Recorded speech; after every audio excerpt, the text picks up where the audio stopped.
thank you for being here tonight.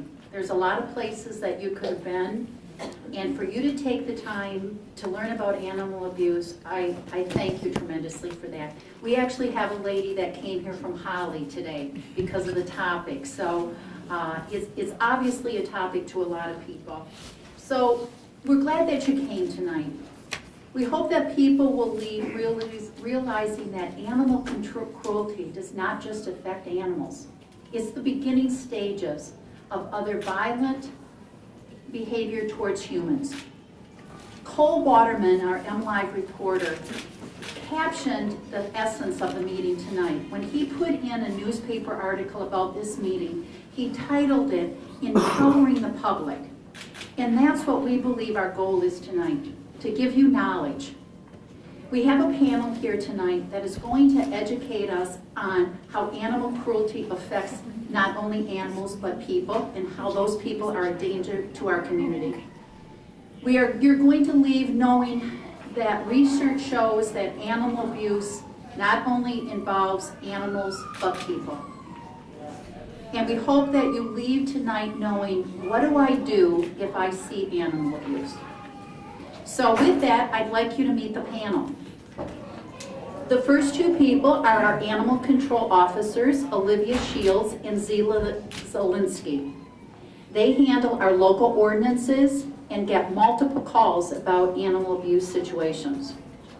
The next person in blue, I did not put her in the middle because of that, is Jill Fritz from the Humane Society of the United States.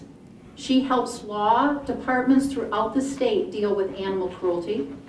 And she is on speed dial for the Humane Society of Bay County if there's a question that I need help with. And then we have Troy Cunningham, Under Sheriff from the County Police Department.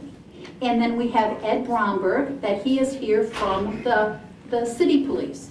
So we have a wealth of people here to share information and answer questions at the end. Charles Bruner is coming. He is a state representative that is a huge animal advocate for animals, but he's also at the City Hall meeting tonight about plans for the city, and he needed to be at both places, so he will be coming and joining in on the conversation. Our topic tonight, animal abuse. What can you do?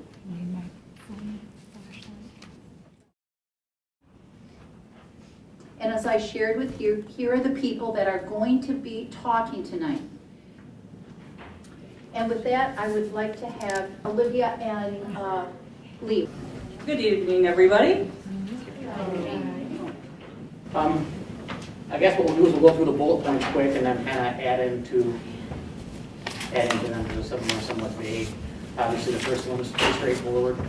For our purposes, with our department, we're dealing with mostly domestic animals, so dogs, cats, livestock, any other kind of pets, invertebrates.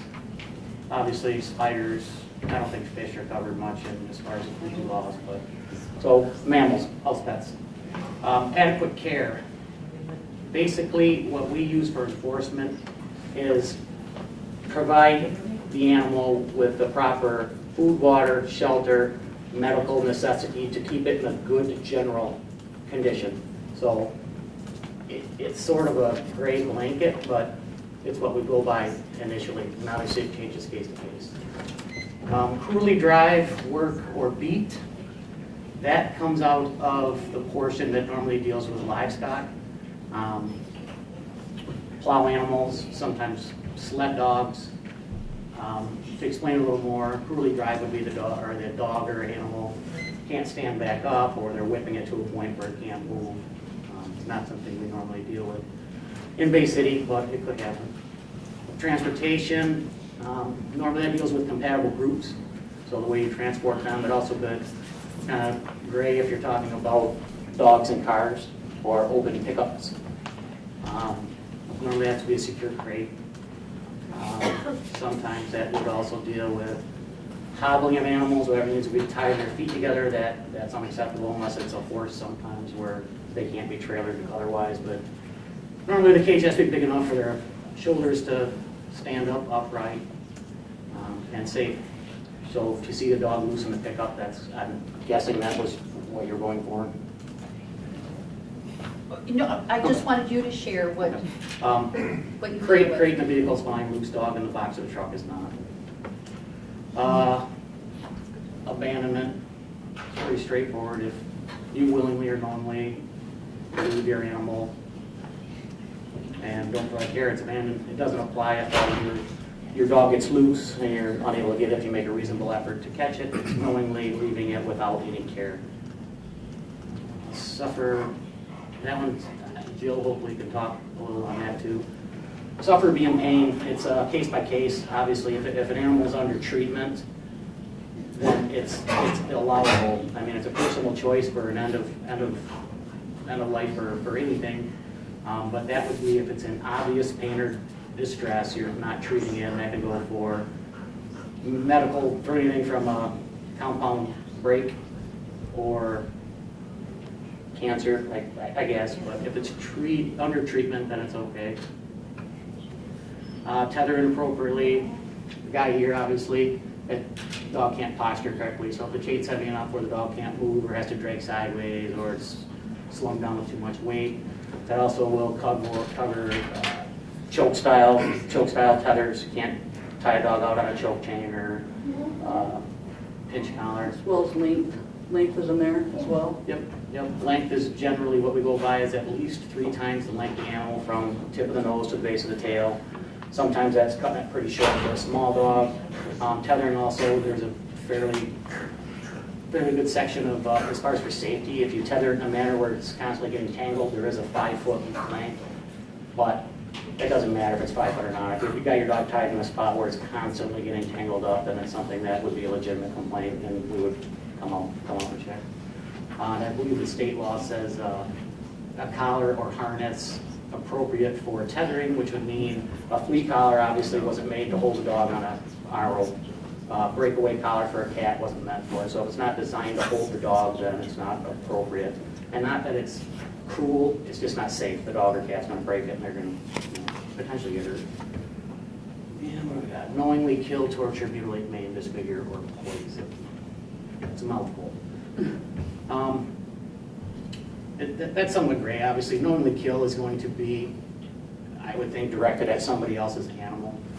Obviously, it's not geared towards hunting, trapping, veterinarians, our course of work, which may mean that we do euthanize animals. Obviously, there's nothing in here illegal about that. Torture, mutilate, maim, that could be your own animal as well. So I guess, I don't know if there's any cut and dry what torture or maim, but if you're purposely injuring to the point where The dog suffering. right. And I hope you can expound on it. It's kind of a I great. will be happy to, yes. I think we skipped housing requirements, and that's to have a proper shelter for the animal where it can maintain its body temperature inside the shelter, as well as if the dog is living outside, it should be an insulated house with straw or bedding that's going to stay dry. Size appropriate, I think the only thing laid out is it needs a roof and inside, but size is important, and it's kind of the smaller the better that the dog can fit in, especially in the winter for the heat. If you got a huge dog house and a small dog, it's no good. The same as an unheated or uninsulated pole barn. An 80-pound dog's a big dog, but it's not going to be able to heat up an 80 by 100 pole barn. It's freezing cold in there. So pole barn's okay if it also has a dog house in conjunction. And I think we see a lot of animals kept in cars too, which people understand are not appropriate dog houses. Yep. The local ordinances are important, and a lot of things that what you are seeing here are things that they deal with on a daily basis.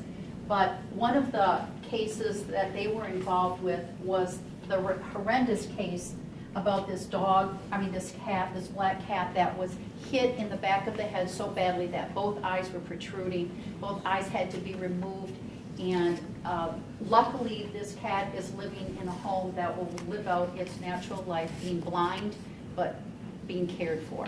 And so they also have to deal with situations like that. So, thank you.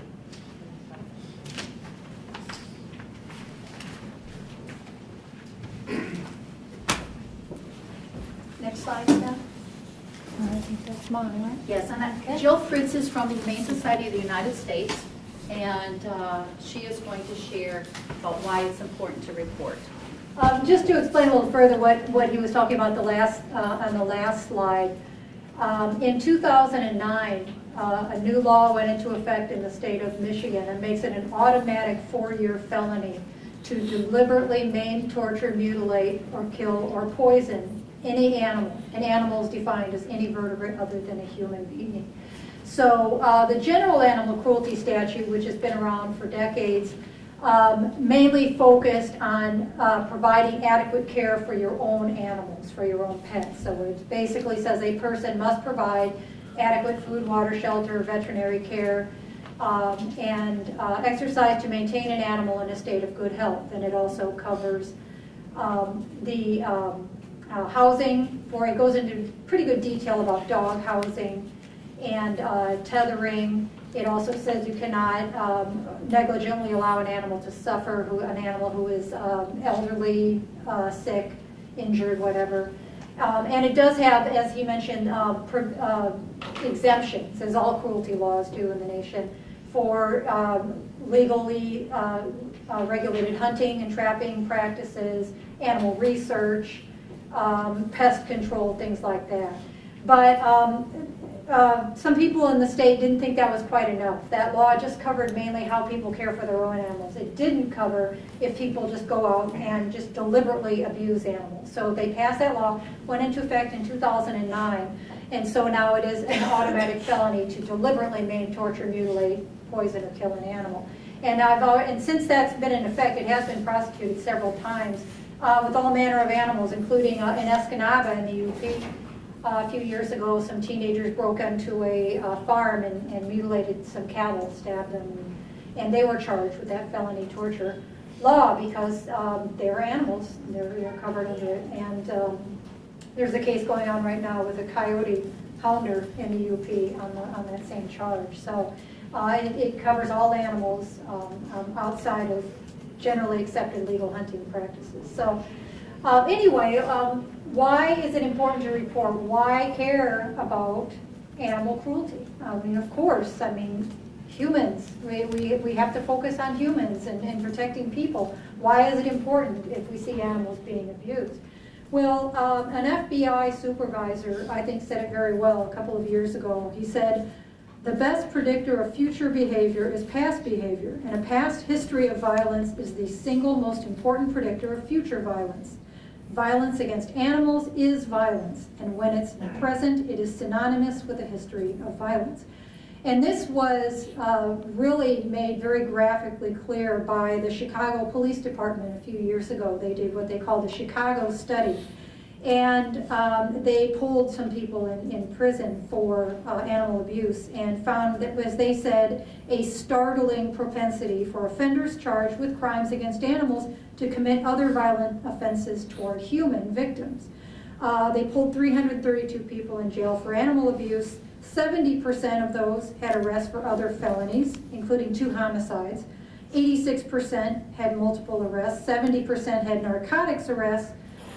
65% arrested for battery-related offenses, 27% for violating firearms violations, 13% for sex crimes, 59% were gang members. So obviously there is that correlation. If people are harming animals, chances are they are involved in other violent crimes as well. And I've been on the scene of a lot of dog fights and cockfights, and there has never been a single exception where there were not also found weapons, piles of cash, drugs, and evidence of other crimes as well. And also in the household, in many cases, in most cases, animal cruelty is just one aspect of a social environment marked by violence. In the 1990s, a survey was done of women in Utah who were seeking domestic violence services. 74% of those women indicated that they had owned pets in the past 12 months. Of those that had pets, 71% said that their partner had threatened or killed a pet. 57% said a partner had actually killed a pet. And 8% said that there was a concern for, or more than 8%, said that there was a concern for the pet delayed them from seeking help. In other words, they were afraid to leave because of what might happen to the pet if they left the pet behind. And just another important thing that has come up just recently, just this year, starting this year, the FBI is beginning to collect data on animal cruelty crimes nationwide, which is extremely important. So now cruelty to animals, including abuse, neglect, animal fighting, and bestiality, will have its own category in the FBI's Uniform Crime Report. And so they can track trends in these types of activities, and that will really be good incentive for law enforcement to start taking these crimes seriously and pay closer attention to them. Every state in the United States has laws prohibiting animal cruelty, and now with the passage of South Dakota's law just last year, all 50 states have felony animal cruelty provisions now. And believe it or not, according to the Animal Legal Defense Fund, a national organization, Michigan ranks number 5 in the United States for its animal cruelty laws. So we are among the top in the nation for our laws protecting animals. And for many reasons, one of them is because of that felony animal cruelty law I mentioned earlier. Makes it an automatic felony to maim or torture any animal. Another reason is a couple of years ago we passed legislation here in Michigan preventing extreme confinement of farm animals. So farm animals have to be able to given the chance to move, to stand up, turn around, lie down, and extend their limbs fully. But a law is only good as its enforcement. So that's why it's important that you, the citizens, make sure to speak up when you see animal cruelty and neglect. And it's important to know the signs as well. And all of this you can find on our website, humanesociety.org. There's lots more information on how to find animal cruelty, but you can look for signs such as animal neglect. And as you mentioned and I mentioned, the cruelty law is very clear. You have to provide sufficient food, water, shelter, exercise, and vet care to maintain them in a state of good health. So that state of good health is very important. They might have the Taj Mahal when it comes to dog houses, or you might see food and you might see water. But if the animal is clearly not in a state of good health, then you could be not complying with the law. Another sign to look for, and something you've encountered here and all over the state, and we're finding a lot in West Michigan, is hoarding. Keeping more animals than you can care for, but not really being able to recognize that you're not able to provide adequate care for the animals. There's often psychological issues involved, and a lot of times responses to these kinds of things involve a lot of interagency response with adult protective services or the health department, things like that. Looking out for chained dogs is another important way to spot animal abuse and neglect. As they mentioned, the law, the state law right now requires a tether to be 3 times the length of the dog's body and attached by a non-choke collar or a harness. The picture they showed with the dog with the heavy logging chain, that's a common tactic that dog fighters use to strengthen the dog's necks when they're fighting.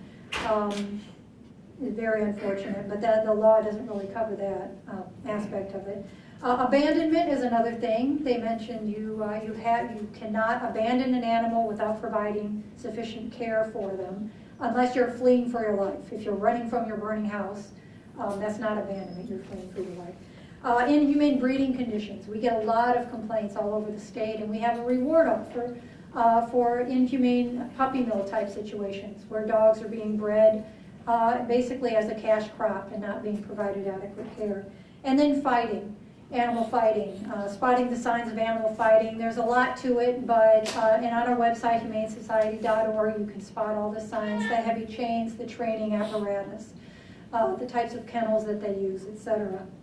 But time is of the essence. It's very important to report these things as soon as you see them. But before you do, it's also equally important to get all the details together. Everything that you can gather, the time, the place, any other information that will be helpful. And then call law enforcement and tell them what you see. And be sure to document when you talk to them who you spoke with at the law enforcement agency.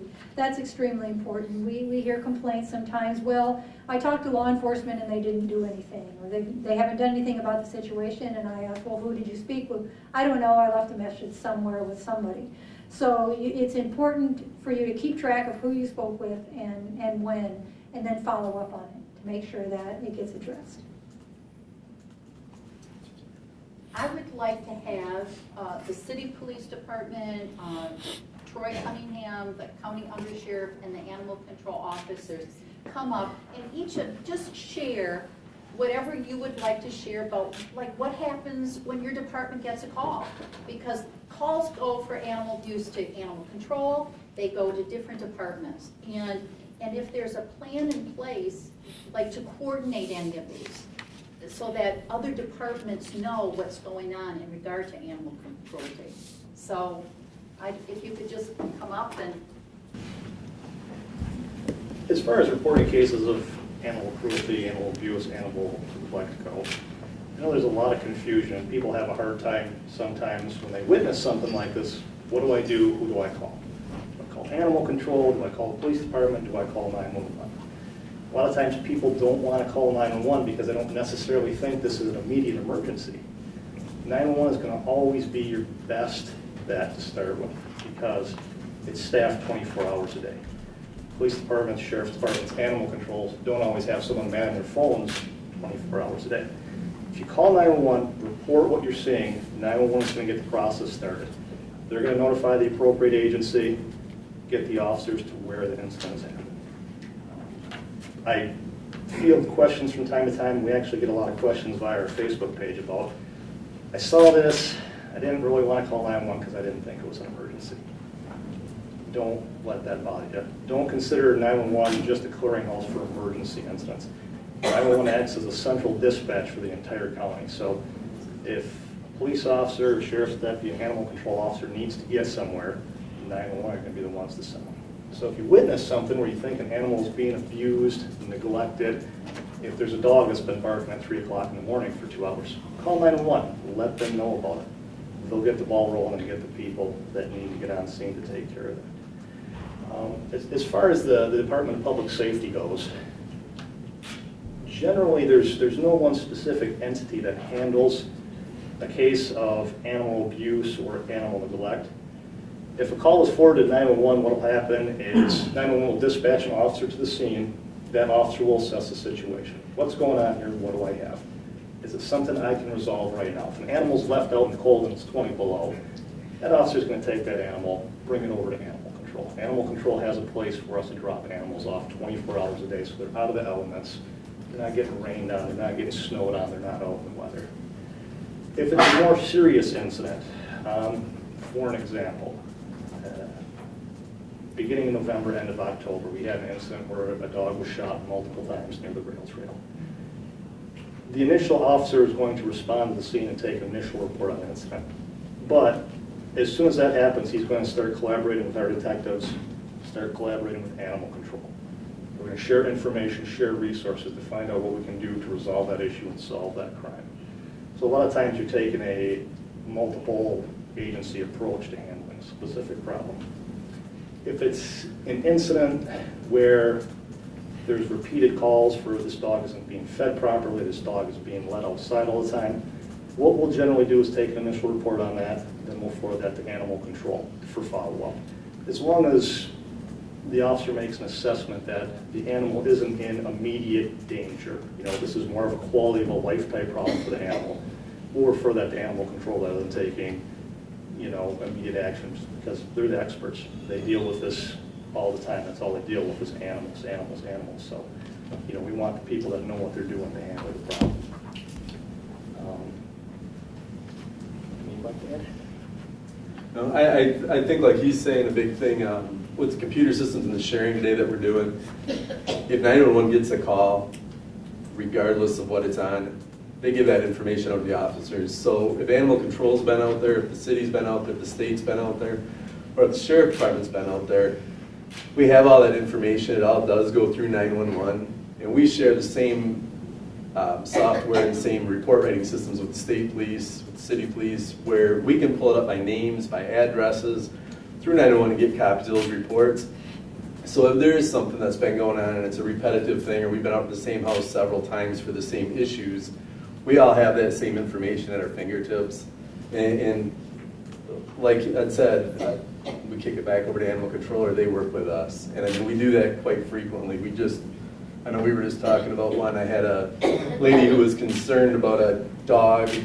Somebody wanted to buy it. She breeds some dogs. She was concerned that this dog was getting purchased. Lady had some weird questions and something just didn't seem right with it.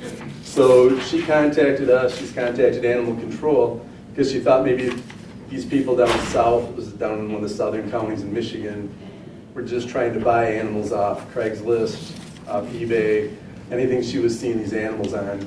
And she thinks maybe they were using them for dog fighting or something. If you get this, the biggest thing we can do out of this today, I think, is just keep relaying the information to everybody that if you think something's weird or you've got that feeling, call 911 and report it. It really, I mean, to echo what he said and what Ms. Fritz said, get us involved. We'll get the proper channels to who needs to be involved in it. Take care of it. Don't be afraid to call. I mean, from the dog that's in the parking lot, and we get a lot of those in the summertime where people are calling and saying, hey, it's hot out, this dog's been in the car for X amount of time. That is no inconvenience for the officers. I mean, we welcome that to call out and check on them because obviously, the dogs can't call. We need the people to be involved to get this stuff out to us where we can look at it and let them know if it's founded or unfounded. And I mean, it's been great to be able to go through the Humane Society. I've learned a lot just recently going back and forth with you, and posters and stuff. I think it's awesome. If you look at it, Crime Stoppers usually is $500 to $1,000. For animals, we're at $5,000 you can get up to for the conviction on this stuff. I mean, that's great that we're finally getting more that are people that are taking notice and taking care of these animals, because it is happening, and we are seeing it around here, so that's what I had, sorry. And just to echo what Troy said, if you're not sure, if you see something that doesn't seem right, trust your instincts, because chances are it's probably not right. Call. That's what we're here for. You're not going to inconvenience us. You're not going to upset us. That's what we do. Call us. Please call us. It's like I say, if it doesn't look right, if it doesn't feel right, have somebody go and check on it. Maybe it is nothing, but maybe it is something, and we can do something about it. So definitely give us a call. Call 911, and still, if you're not comfortable, call 911. Call the station. Send us a message via Facebook. We had an incident last week where a woman sent us a message via Facebook about a dog. The problem with Facebook, we don't monitor it 24 hours a day. Just by chance, we got this within a couple minutes of her sending it. We got out, we checked on the animals, got animal control involved. Now we're going to resolve that situation. So do something though, anything, just do something to report it. Yes, I was just going to say, if you don't feel comfortable calling 911, there is a voicemail at Animal Control. You could call at all hours of the night, day. If no one answers the phone, please leave a message. There is no stupid questions for us, and I feel the same way as Officer Bromberg. We will go out and check at anything. So don't feel like you're calling and you're going to feel stupid because maybe there is really nothing going on. Well, we'd rather know that. That would make us more comfortable than there is something really going on. So please, leave a message. You don't have to leave your information. We'll still go out. As far as the process goes, once everything is said and done, obviously, everything gets shipped over to the prosecutor's office. They make a decision what they're going to do from there. Case in point, we had an incident last year where we had a kitten that was slammed to the ground by an individual. The unique thing about this case, it was actually captured on an officer's body camera. That individual was sentenced back in August. He was convicted of the crime of abusing that animal, and he was sentenced back in August. So things do work. If it gets reported and the work is done, there's follow through on this, and that kitten has been adopted since, is doing fine, and it's great. So just got a picture of him yesterday from his owner, laying with his brother. He's doing great. So. Absolutely, and this stuff is, I unfortunately reviewed the body camera footage. It's a terrible incident. It's horrible to watch something like that happen, but it had a good resolution, so it was great. Everything worked out. Cat's got a great home now, so good for the cat. Yes. Well, I really think that we need to give a hand of applause. I mean, these people do a lot.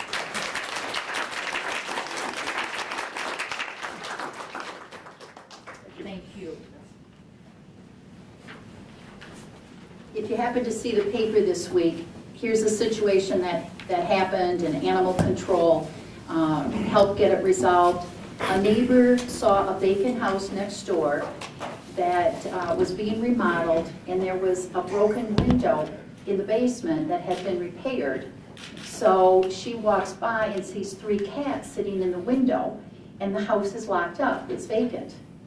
And it happened to be on Monday, Martin Luther King Day, so everything was closed, but on Tuesday, Animal Control was able to connect with Wells Fargo that owned the property, told them that they could do whatever it took to get into that house and to get those 3 cats out. They went back every day to put in live traps. They caught all 3. I'm proud to say that all 3 went through our TNR program and have been sterilized.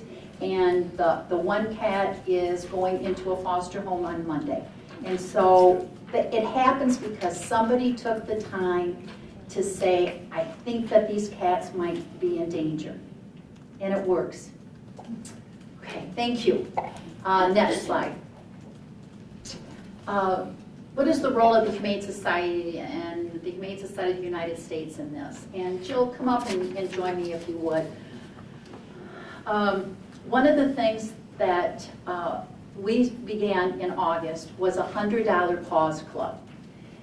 It's separate from a membership into the Humane Society. We wanted to have a club where people were earmarking money specifically for animal abuse. And so we have almost 80 people that have joined the club since the summertime. And what we do with this money is we offer rewards for every single animal that will be in an abuse situation. We will offer reward. The other thing is sometimes these people, like when Tarzan, the cat that you were talking about, Bay Animal covered all the bills for the multiple surgeries that that cat had. But if it would have been an owner that said, you know, my cat or my dog was severely abused, I'm looking at thousands of dollars worth of bills, and not of my fault that this happened. So we try to help those pet owners with the bills for this so that the animal can return to their home.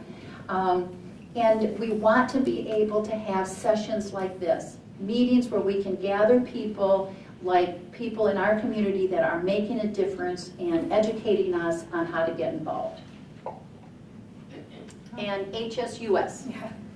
Well, I was just going to add to what I forgot to add about the animal cruelty law. I wanted to add something else.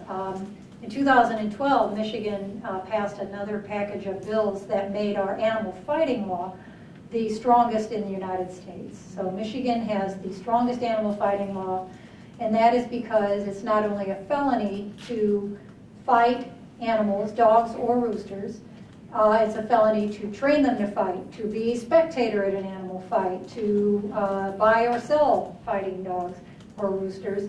But on top of that, it is now a predicate offense for a charge of racketeering. So you could go down for many, many years because it is a violent criminal enterprise for financial gain. And they also allow now seizure and forfeiture of any assets gained from animal fighting. So your car, your house, your property, your boat, anything purchased with the revenue of animal fighting can be seized by the state as well. So it's serious business, our animal fighting law, which we're very proud of. But as far as how HSUS addresses animal cruelty and fighting, we advise local agencies in situations. We got a call a couple of years ago from Tuscola County officers who were at a scene, and they said, I think this is a cockfight, but I'm not sure. And so I could talk to them over the phone, look for the right drugs and the implements and the gaffs and spurs that they use for the roosters to slash each other. And it was indeed almost 200 birds in a cockfighting operation that they shut down. We also provide direct intervention and rescue. So in Kalamazoo a couple of years ago, they had two dogfighting operations with about 54 dogs that we assisted with the investigation. Then we went in and set up the emergency shelter. Got the dogs out in a safe place and then treated them, and were able to assess and rehabilitate quite a few of them to get back out into homes. We also lobby to strengthen animal protection laws because we realize that in many situations we can't rescue our way out of the problem. We need stronger legal protection for animals. And so we lobby at the local, state, and federal level for stronger legal protections for all animals from abuse and neglect. and such as the animal fighting law I mentioned to you.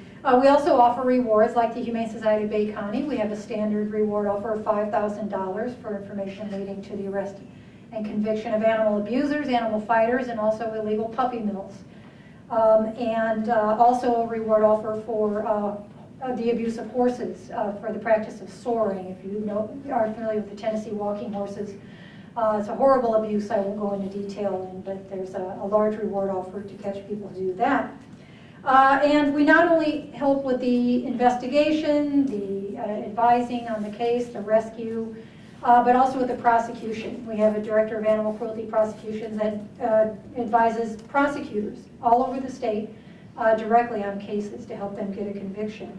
And then we also provide free specialized training for law enforcement officers in animal cruelty and fighting investigations. In fact, we've done more in Michigan than any other state in the country, which I love to remind other state directors about that. But we've done, we just most recently was in Kalamazoo and in Flint Township, but we've also been in Lansing, Waterford, Muskegon, Spring Lake, Traverse City, and Escanaba.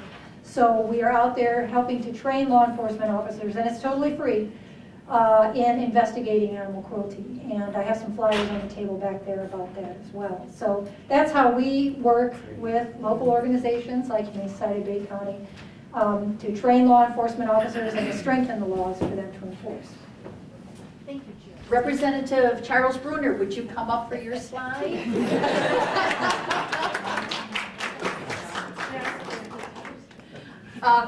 As I shared with, you didn't get to hear this, Charlie, but we are so lucky to have people in government positions that are animal advocates. And Representative Charles Bruner has always been there for situations to help animals and to enforce laws. And so one of the things that I wanted him to do is share information. These are the animals that have been, that we know have been abused in the last 14 months. And I don't know if you just want to read that and we have one of them here as our guest tonight. Oh, the animals? Yes, we do have one. Back there? Yes. In fact, why don't you bring Whitey up here? Which one? Whitey. Okay. This is Whitey, and this is Bryce.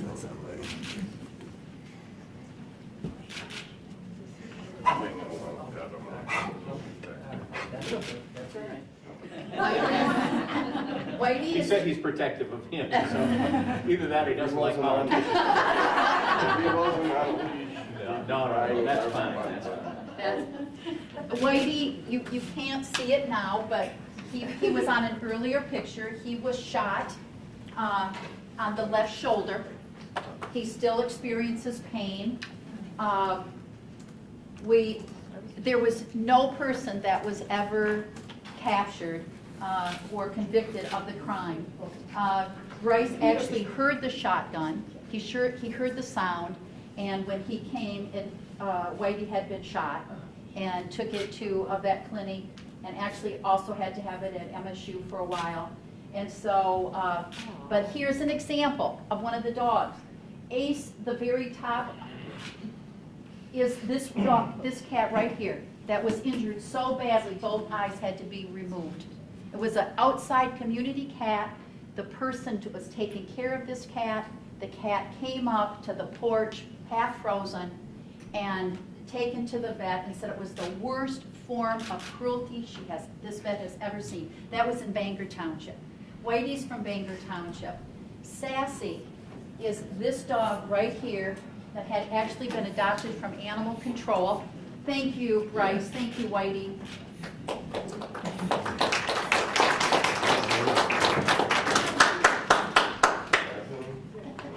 Sassy had been adopted from animal control. I don't know all this, what had happened, how it got in this person's hands, but he accidentally scalded the dog. And then, because he didn't take it to the vet, he took it out to the country and ran it over 2 times. Luckily, 2 people saw it happening. They both saw it happening at the same time, and because of that, this person was convicted. Tarzan, this is the kitten that Bay Animal took care of. The police actually caught it on camera, showing this person throwing this kitten onto the ground. Mr. Wigglesworth is also a black cat that was shot, did survive. She left it out. I mean, you know, one of the things that we have to be careful of, leaving animals out, but this cat was left out, but it was in her neighborhood, because most cats do not go very far. And so that cat was shot, it did survive. Probably, I think she had a couple $2,000 worth of vet bills. Jay, this is the dog that was, according to the report, was actually removed from a fenced-in backyard, and they found it shot multiple times on the rail trail. There are others that are not reported. Statistically, only 10% of animal abuses in this country are reported. So you can imagine, if this is what has happened in a year, we have 90% more that we don't know about. And that's why it's important that we have legislation and we have people in government positions that are fighting for animals. So I don't know if you have anything else, Charlie, that you want to share? No, I'm done. No, thank you for inviting me, and thank you folks for coming. You know, these kinds of things just break my heart. Before I get started, I have to apologize. The City of Bay City is having a town hall meeting tonight, so I was at the town hall meeting to get an update on what's going on with the City of Bay City. But thank you for inviting me. My wife is one of the most devout animal lovers I think there is. She's down in Florida as we speak, and there's a snake out front in the water, and she thinks the snake is her friend, and she hasn't tried to pet him or anything, which is good. But I mean, that's the way she is. If she sees a bug, she takes him outside. So that has an effect on the husband, Charlie Brunner, as well. As a matter of fact, I was on a jury trial that dealt with a dog that had bit someone, and I got selected for the jury, and the judge is questioning everybody, and I wasn't totally sure what it was about, but I raised my hand. I said, "Judge, if this is about making a decision whether to put the dog down or not," I said, "you know, I need to be released from this jury." It turns out it was about the owner. The dog had already been dealt with. But, you know, in Lansing, there's a number of things going on. And if I may, I'd just like to share some of the legislation that's in process right now. It doesn't mean it's going anywhere, but you have folks down there that are just as concerned about animals as you are, as far as elected officials. Animal shelter regulation, and I have a copy of this, and if you signed in and you've got an email address, maybe you could, I'll give you a copy, Jeannie, what I'm reading from, and you could share this and send it out to people. Thank you. Animal shelter regulation, it's nothing that's, don't panic. It allows for some things that actually would help you. Senator Beda has a bill that would allow animal shelters to conduct no-fee background checks, criminal background checks, if people want to adopt an animal. Currently, I understand it costs you $10. So it's been voted out of the Senate Judiciary Committee, so that's where it's at. It's on the Senate end, and hopefully it'll hit the Senate floor. That's Senate Bill 220. Senate Bill 403 was introduced by Senator Nolenberg. Would prohibit animal shelters from using any euthanasia method for animals except for lethal injection. I'm not sure if that's necessarily a good thing, but that's an update. I've had to make that decision and watched it happen before, and it seemed pretty humane to me. House Bill 4915, Representative McCready would create a mandatory holding period for animals taken into possession by animal shelters. Now that would kind of affect you guys, but that particular bill was voted out of the House Regulatory Reform Committee, and it's on second reading, which means it's waiting to be taken up by the full House.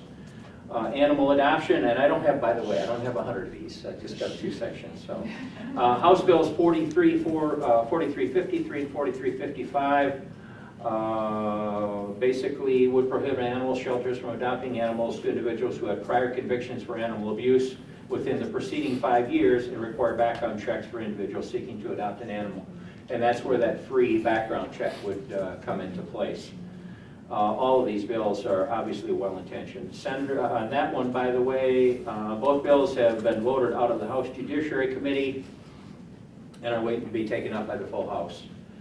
Senate Bill 219, introduced by Rick Jones, would require a court to order a person convicted of animal abuse from owning or possessing an animal for at least 5 years. Again, that would require the background check in order to uncover that. That particular one, the bill has been voted out of the Senate Judiciary Committee and is waiting to hit the floor on the Senate end of the building.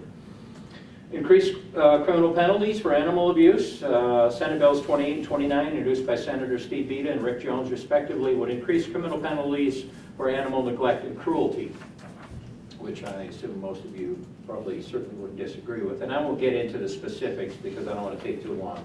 Domestic violence, personal protection orders. Representative Kosowski, the bill would allow a domestic violence personal protection order, or PPO, to include prohibitions on a person under a PPO from taking certain actions to mentally distress or control the seeker of a PPO through actions against a shared pet. I know there have been some recent problems with that in the news, and sometimes the poor pet gets caught in the middle of some of those disputes.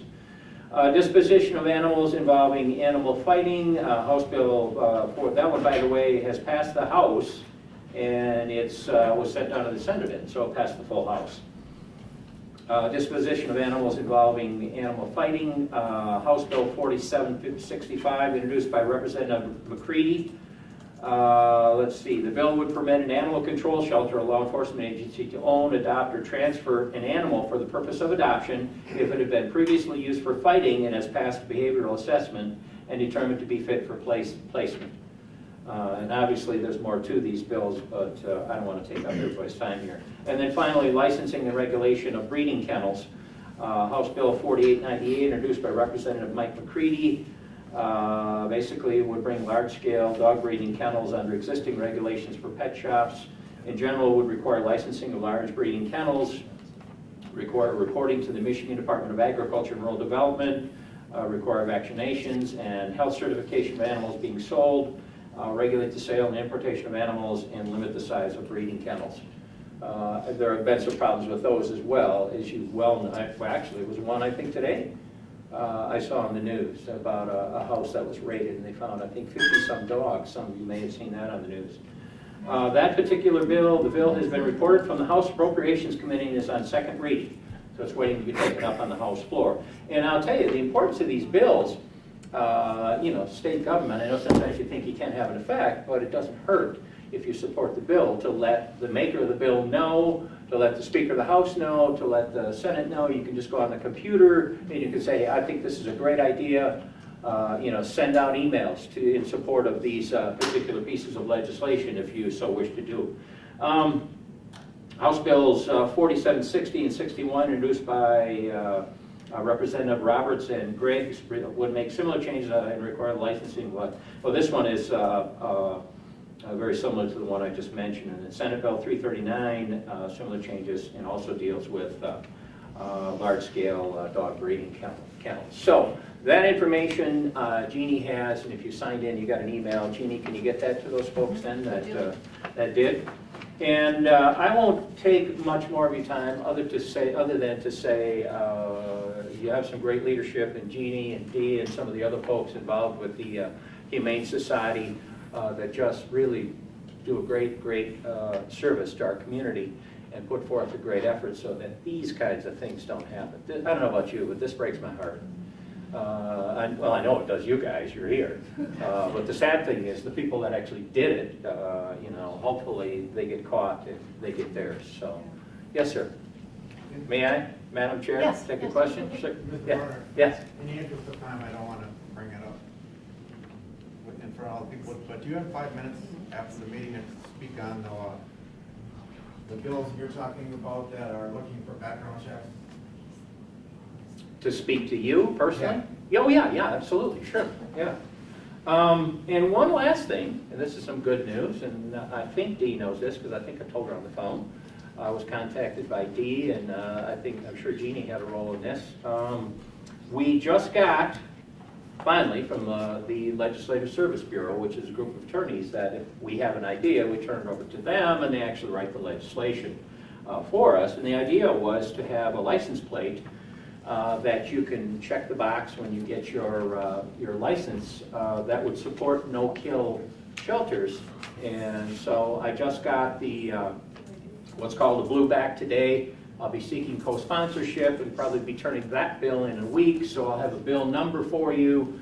And again, if you think it's a good idea and you support it, it's not real lengthy. As a matter of fact, it's only oh, this is it right here. This is the actual bill. And I'll let you take this. If you want to send this out as well to folks, you can do that. The money, by the way, would be, and this simply means when you turn a bill in, this can be changed. It can, it doesn't mean, I mean, this is far from what would actually get voted on. It may be the same, but there could be changes made along the way.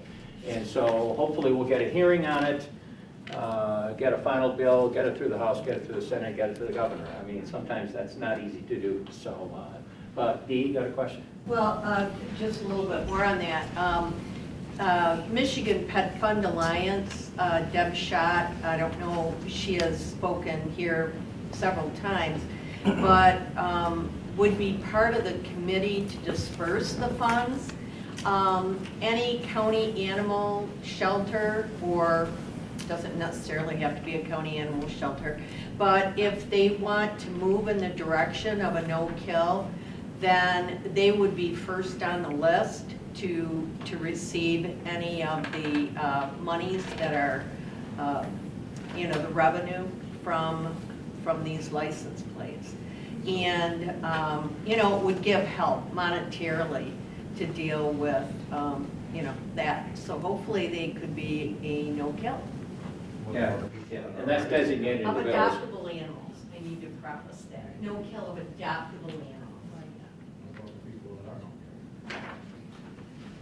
So, I mean, there are things that may need to be ironed out as far as where the money goes and so on. But this would at least get the ball rolling so that you could check the box for a license plate that supported no-kill shelters.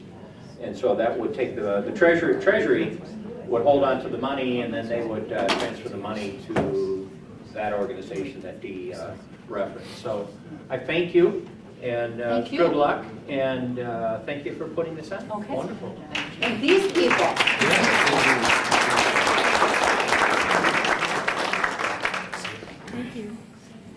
How can we be proactive? And Jill, this will be the last before we go into questions and answers. Yeah, and then, as I mentioned, Michigan already has some of the strongest animal cruelty laws in the nation, but there's definitely room for improvement, and Representative Brenner covered a lot of what I was going to talk about, but at least from where we were sitting, it seems like two of the main priorities are in the state of Michigan. There are no regulations for large-scale dog breeding facilities.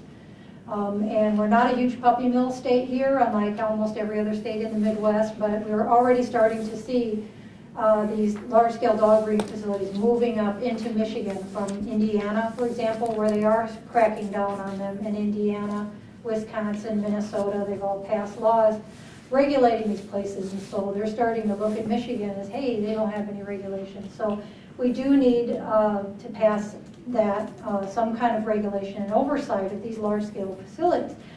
In addition, when these places are busted, we helped with a case in Livingston County a couple of years ago with about 100 dogs.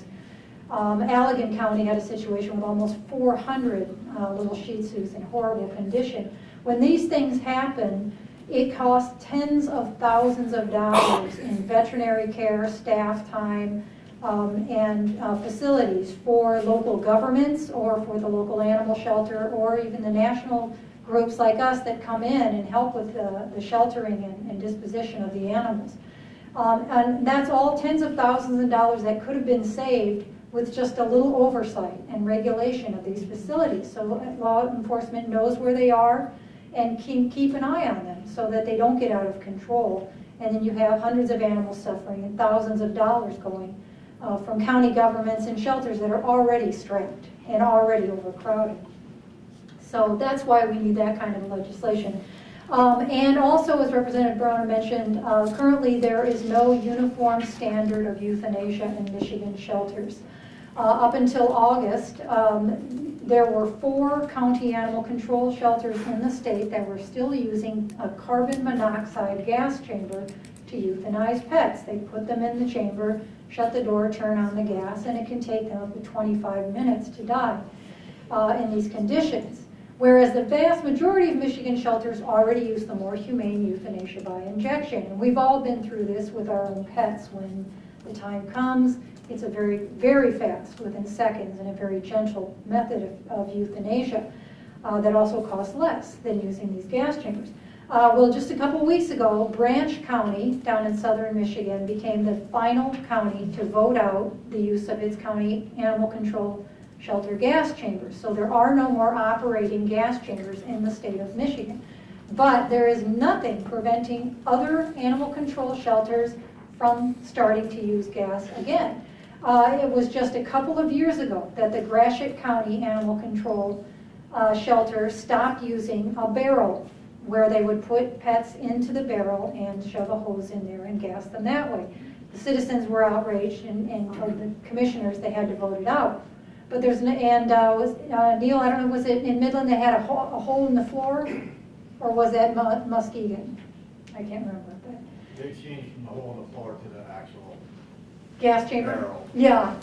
They had a hole dug in the floor where they would put pets in and then turn on the gas and gas them. So SB 403, as he mentioned, would require that all animal control shelters use only the most humane euthanasia by injection. And again, it costs less to use than gas and is safer for staff. Staff have been injured and killed by malfunctioning gas chambers in other states. So these are all ways that we can be proactive in strengthening protections for homeless pets and dogs in these breeding facilities. And I really urge you, as Representative Runner said, to get involved directly. Legislators need to hear from each and every one of you as their constituents. We have every year in Lansing Humane Lobby Day, and this year Humane Lobby Day will be on May 17th, and Jeannie will send out a notice. Last year it was co-sponsored by 25 Michigan animal shelters, rescues, and humane groups, and we hope to make it even bigger this year. But it's a great day where everyone comes to Lansing and we all lobby our legislators on humane bills, and it's a really exciting time. Just real quick, as far as public education about other issues, the human violence and domestic violence and animal abuse link. It was in October of 2014 here in Bay County. There was a symposium put on that to educate the public about that domestic violence link, and you have flyers on your chairs, I see, from American Humane about that. It's extremely important. I can tell you that here in Michigan we have several shelters that provide housing for pets that are taken or in domestic violence situations where the family has to leave quickly and they can't bring the pets into the domestic violence shelter. So the local Humane Society, Kalamazoo does it, Ann Arbor, and in Howell, they have a shelter where they actually can take both the people and their pets. So you come in, if you're fleeing a situation, you can bring your pet. They have a shelter for the pet and shelter for the people. So that's extremely important that people know that there is a place for them to go to. We just recently helped with that. I got a call from an attorney for a family that literally had to flee for their lives from a domestic violence case in central Michigan and had to leave the cat behind. And the abuser then abandoned the house with the cat in it. So I was able to go to the house, get the cat, take her to the shelter in Howell, and then arrange for transport of the cat back to her family far across the United States. And so I got word that they were back together for Thanksgiving, so that was great news. But As he said, there are a couple of bills in the legislature now to include pets in protection orders, which is very important, and to increase penalties for domestic violence related animal cruelty. So if an abuser hurts an animal with the intention of causing psychological harm on the victim, and they use pets to manipulate the victim, if you leave me, I'll do this or that, there can be serious penalties, 7, I think up to 10 years. Felony penalties. So that's just some of the ways that are important to educate people about that connection and let people know that there are resources available for them if they have to flee a situation with their pets. And just for people that are not aware of it, we have partnered with the Women's Shelter, and there's a special fund. And so if a woman is going into the women's shelter and cannot provide for that pet, funds that the Humane Society has held will be used for that. And we have used that in the past so that no woman has to stay in that situation. But the idea of someday actually having a building connected to the women's shelter would be an awesome opportunity.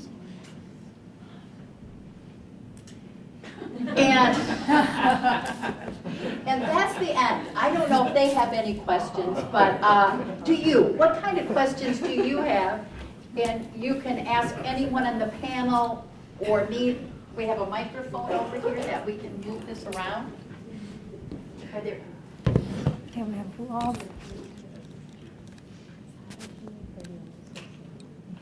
Any questions?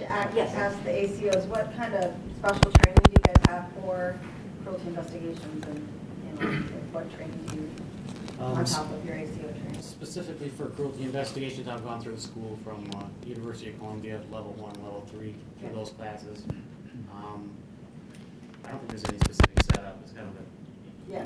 you learn. They're good, yeah. Yeah, I've gone through those personally. We can't hear it. I'm sorry. You can mic, There, is it turned here's on? mine. I think it's on. Specifically for cruelty investigating, I don't think it's on. I've gone through the classes offered through University of Columbia for level 1 through 3 for cruelty investigations. As far as I'm, National Animal Cruelty Investigation. yes. Is that yours? I've gone through it as well. Okay. Yeah. No, it was a great class though. Any other question? Bruce? I think it's really important that we realize that not every person that abuses animals is a monster. Like sometimes it's just really, when I say abuse, I mean sometimes we see some pretty severe neglect that people just don't know how to take care of animals, and maybe they need that animal taken away, or maybe they need to be educated in how to take care of it. But sometimes they don't know how much to feed it. You know, there are people come in all different shapes and sizes, and sometimes it's a workable situation. But I'm sure the animal control officers could attest that a lot of times you go out and it's just... I'd say 90% of our cruelty complaints or investigations are solved by education. You're absolutely right. Right. The 10% that are horrific, like you're focusing on here, but we'd rather educate than confiscate somebody's animal. Obviously, if it's a simple care question or lack of knowledge, then by all means, that's the route we take first. And I think we need to be on the lookout on that out in the community too, and not be afraid to report what we would consider neglect as opposed to abuse, because we see a lot more neglect. We still do anonymous complaints too, so that is another avenue that some people don't want to call 911 or don't want to, rat out their neighbor. We will go. I mean, we don't hold, it might not hold as much weight if we're looking for a charge, but at least it gets us on the property. If nobody calls, we don't show up. So it is important whether you feel confident enough to leave your name. If you don't call, we don't show up. There's 3 of us. I mean, we may see something driving by and passing, but the bulk of our complaints are from citizens, and we're pretty busy. And we're thankful that people care enough to call. But if they don't, we're not there. And a lot of people will email the Humane Society, and those emails are directly sent over to animal control, and they react to them very quickly. And Central Dispatch is great. We've dealt with the Sheriff's Department, city, the state. There is somebody available 24 hours a day from Animal Control through Central Dispatch. We have a 3-man that's on call. I take a week, Liv takes a week, Brett takes a week. So I field probably 25, 50 questions in the middle of the night sometimes to say, hey, just run this by us, to see if it's something that we think that we should go on. So I think we're doing a good job as a community. Obviously, we're not perfect if it is true that it's 10%, you know, is the actual reporting, but I think we're doing a good job. Statistically, only 10% of cases are reported. Yeah. And that's something that we talk about when you bring animals into the hospital. It's like, what do you think on this one? Do you think Sure. it's an education thing? Do you think it's, Yeah. you know, is there a way that we could keep this animal in this home and teach them how to take care of it? Some people might not even realize that their dog's water is going to freeze if it's in a kennel, you know, in the wintertime. And it seems like common sense for most people, but some people don't think about it. And then they can get dehydrated very quickly. So you know, we're always looking for new homes. It's nice if you can like educate them and actually keep them in the home, so we don't have to find a home for another animal that No, absolutely. we don't have a home for. Bryce and then Neil. As the owner of an emotional support dog, it's difficult for me. I went through a traumatic accident and was in a coma, and you know, he saved my life, and then getting shot, you know, I saved his. Troy, love you, man. I'm proud of you. But we get abused so much, going places. Timmy Beeson just kicked us out, you know, and I left and came back in, and he took the groceries from me again and said, we weren't serving you, and said, oh, when you're here the first time, you dropped an emotional support bracelet, you know, making fun of the emotional support when he has no idea. And I got kicked out of Alderwood Apartments for a vicious dog. When they came and both times I've called the police and done it the right way, and Troy knows years ago I would have took it into my own hands, and now I did it the right way, and nothing's been done about it. I have never heard what happened when he got shot, and they know who did it, and I know they know who did it. That area right there by the horses and that. But anyway, how do I educate myself and how to, with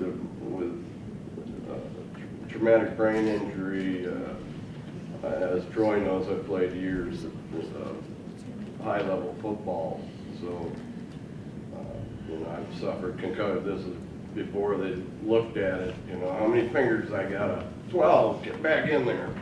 You know, so. Okay, we'll But make how do sure I that deal with that? Okay, let me stop and talk to you after, Bryce, and see if we need to make sure that we get you connected with the person to help you with You know, your. I've already had police and Cole and the photographer were at my place and did an article. Right. You know, and after the article, the people at Alderwood still didn't believe he was a emotional support dog. And then they got me for not having a leash on him. Well, he had a bullet hole through his neck and his shoulder blown out. How am I, you know? Well, that's what I supposed to think I leash? need to talk to you about emotional support, if there's some, that we need to connect you with somebody. So I'll talk to you after. I mean, I have a psychiatrist. Neil, did you have your hand up? Yeah, I'm hoping maybe one of the, Troy, I don't love you, I like you though. I'm hoping somebody can answer. One of my pet peeves is people that chain their dogs. And from my understanding, in Michigan, the law is it's either 2 or 3 times the body length of the animal. So basically, you can have a Chihuahua on a chain this long. And I can point you to one. Are we doing anything about that? I know I'm a bleeding heart. I don't think any dog should be on a chain, but at least longer. Are we doing anything on that, Charlie? Or Well, according to what I have, there's been nothing introduced, but I'm happy to introduce it. okay, and I'm not being disrespectful. No, You no, told me- no, You no. told me the last time I met you to call you Charlie. so- Yeah, well, absolutely, yeah. That's how she's got me up here, so that's Yeah. great.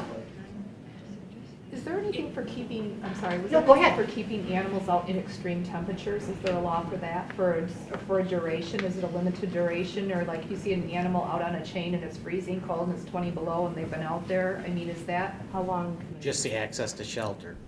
So it can be out if it has access to adequate Yeah, shelter. yeah. Normally, most people are putting the dog out long enough to go to the bathroom and then back in if they're an indoor Right. dog. But if they are out all the time without access to anything, that's a legitimate Even if they complaint. have like a little house, does it have to have straw in it? Does it have to, I mean, because those. That's Normal. dry bedding. Dry bedding, it Yeah. says, yeah. Okay. So straw's great, but not the only answer.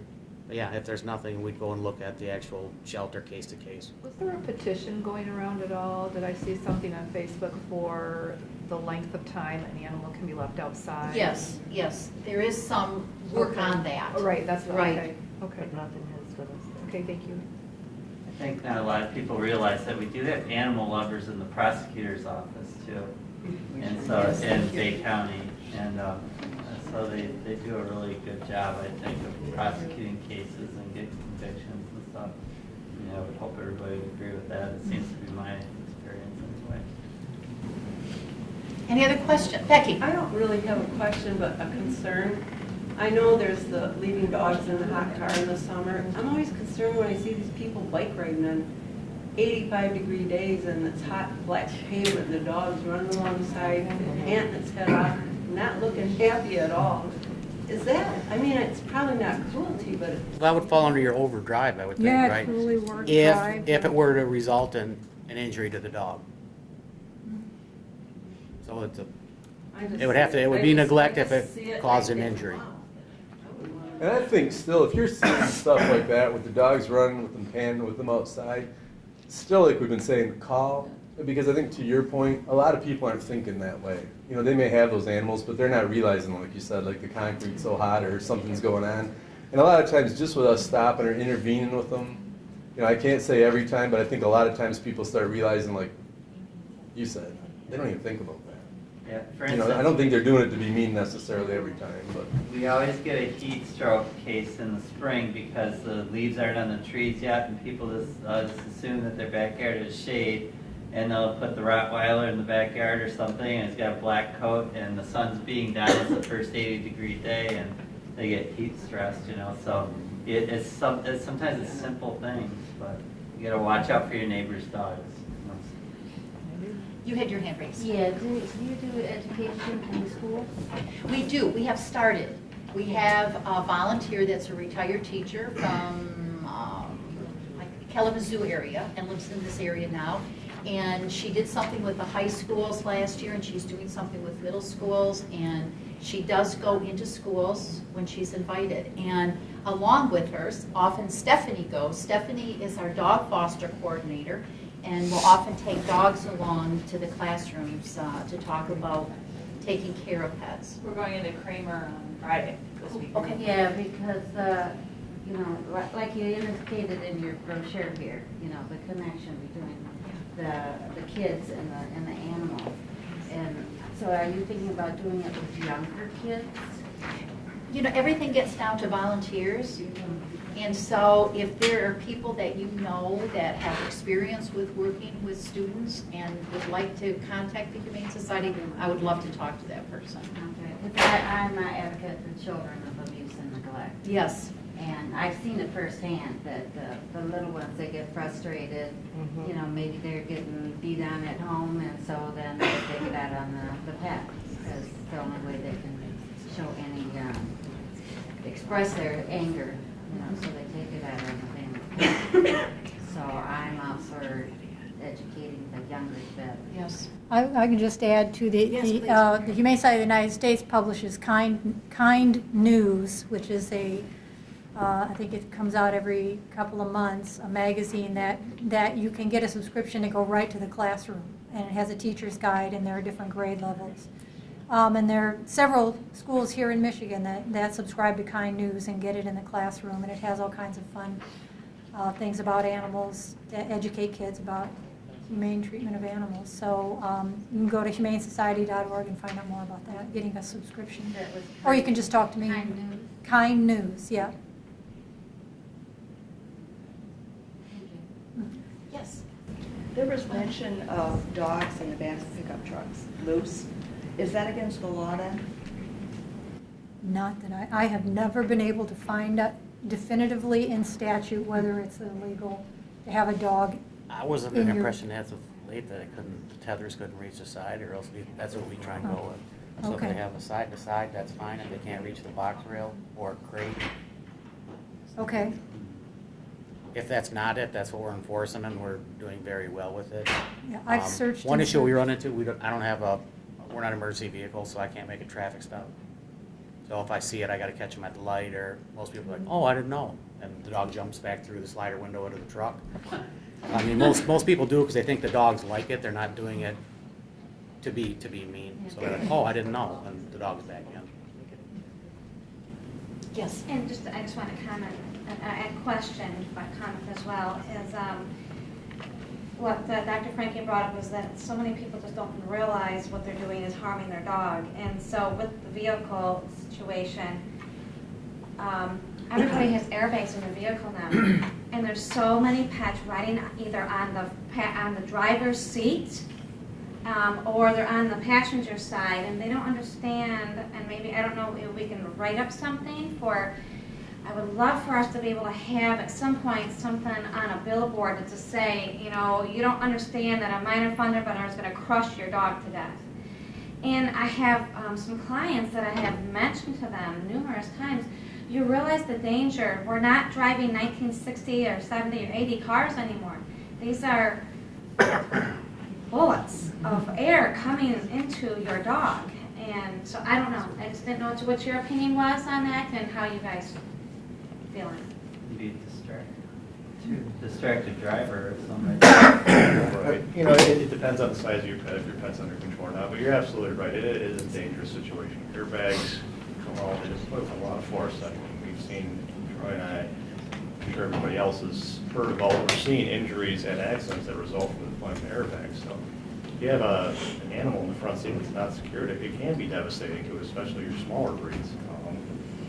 Right now, there's no specific law that says you have to have your dog, at least not that I'm aware of, in any particular location in your car. But, you know, you can get into a situation where if the dog's under your feet or in your lap or in your face or interferes with your steering, it could be a distracted driving type situation. You're going to have to take it on a case-by-case basis, but you make an excellent point. It can be a bad situation. Any other questions? Comments? I think it's important to know that, like, most of our dog laws were written like decades ago, and they're being modernized with the times. At least there's something happening with that now. And because some of the laws that we were relying on were probably close to 100 years old. They're written when we were an agricultural society, you know, and so it's kind of nice that you're actually seeing some of these things. Like, you know, I'd agree with Neil. I think dogs should be on tie-outs that are longer than 3 times the length of their body, and I don't think dogs should be able to ride in back of pickup trucks unsecured, because we see the injuries that result from them jumping out. And what's to stop them from jumping out of the pickup truck and causing another worse accident where, you know, people could get killed because they're swerving to miss a dog, or, you know, we've seen dogs that have jumped out of pickup trucks at 70 miles an hour before and scuffed off half of their leg. And, you know, and it's just, it's a different world now. I think our laws are just catching up to try to reflect that, you know, so thank you for the stuff you're doing in the legislature to help with that too. Any other comments? Any other questions? Yes?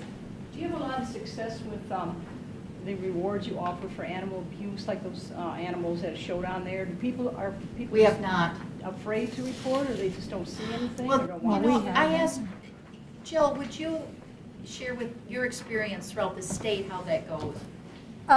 Well, we've offered a lot of rewards in cruelty cases all over the state. I've been Michigan State Director since 2009. We have not had a case where we had a successful conviction based on a reward in a cruelty case. We did in Livingston County, the puppy mill situation I mentioned with about 100 dogs. That was a reward payout of $5,000 to the informants in that case. So that was a successful reward.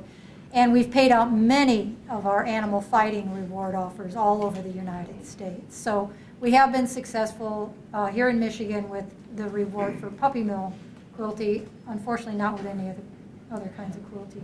We have not so far. Oh, I'm sorry. Yeah, it was a Woodle. Was that the poodle case? Yeah, Woodles, Wheaton Terrier Poodle mixes. Yeah, Yes. because that was reported by someone in Bay County that has since started a Michigan Standard Poodle Rescue. Yes, I know, It's the only yes. one in the state, Yeah. and the Humane Society, right here in Bay County, how much money did we give them? Because we did the first transport. Right. We brought up 15 of those poodles, and I think it was involved at, by the time it all ended, 160 dogs. And there, you know, it was phenomenal. And the two ladies that discovered it after doing some investigative work and got the ball rolling, they got the reward. And do have a very successful standard poodle rescue now. So it was right here in our county. You know, I wish that rewards would bring people forward. You know, you saw the situations here. You know, you put out flyers, you put it on Facebook. Bay City Times had an article in the paper about it. You know, one of the things that Jill and I were talking about tonight is would people call Crime Stoppers before they would call the local? You know, maybe it's something that we need to look at. Yeah, and they can remain anonymous. They do have to give their name and information to the law enforcement agency investigating it, because they have to have somewhere to send the money if there's a successful conviction. But they can request that they remain anonymous when reporting it. I mean, and you've got, law enforcement will know better, but they'll probably advise the complainant, you know, at some point you may be asked to testify in court about it, so, you know, you won't be anonymous anymore. But, you know, I mean, maybe Crime Stoppers would help, but you can request to be anonymous when you call in. Yeah. I think that we need to check that out. Any other questions? Yes? I just have a comment. We have two standard poodles, and one was a rescue that we got from, it wasn't one of the ones that was rescued from the puppy mill, but it was rescued from the pound. So she's a sweetheart. And my wife loves animals, and thank goodness she's allergic to cats. Otherwise, we have half a dozen of those too. So we'll be the same. Take care of the cat.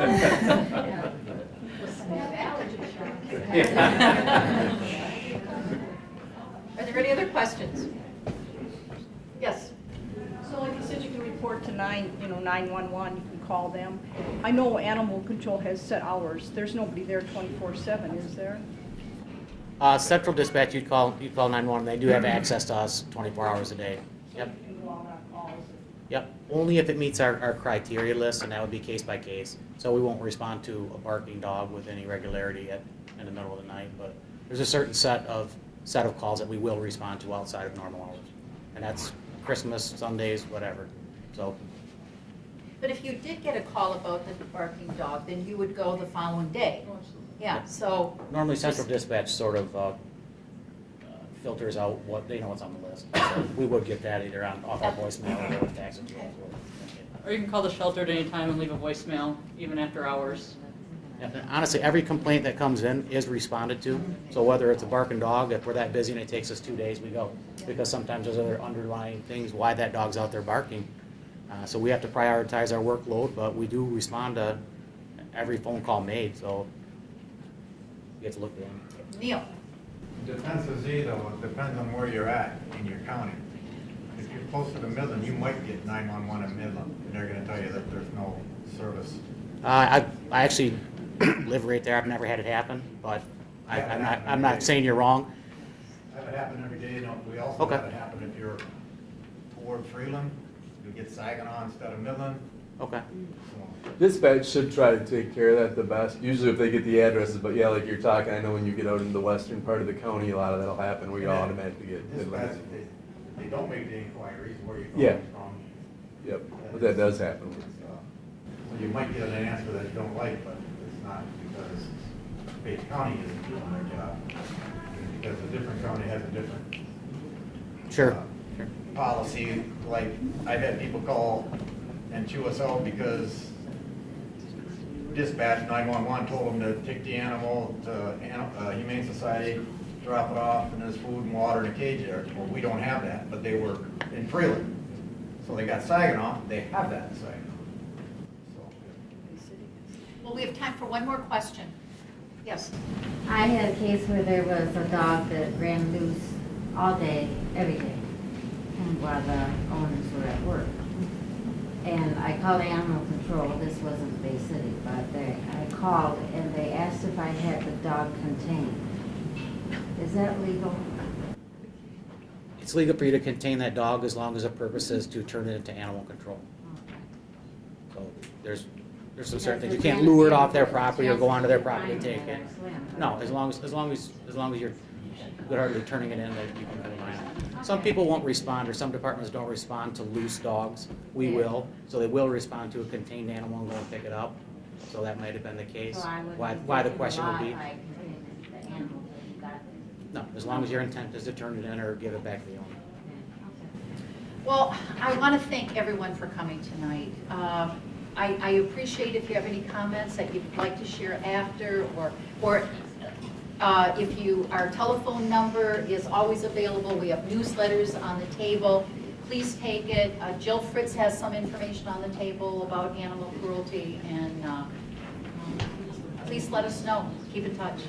Thank you. Thank you.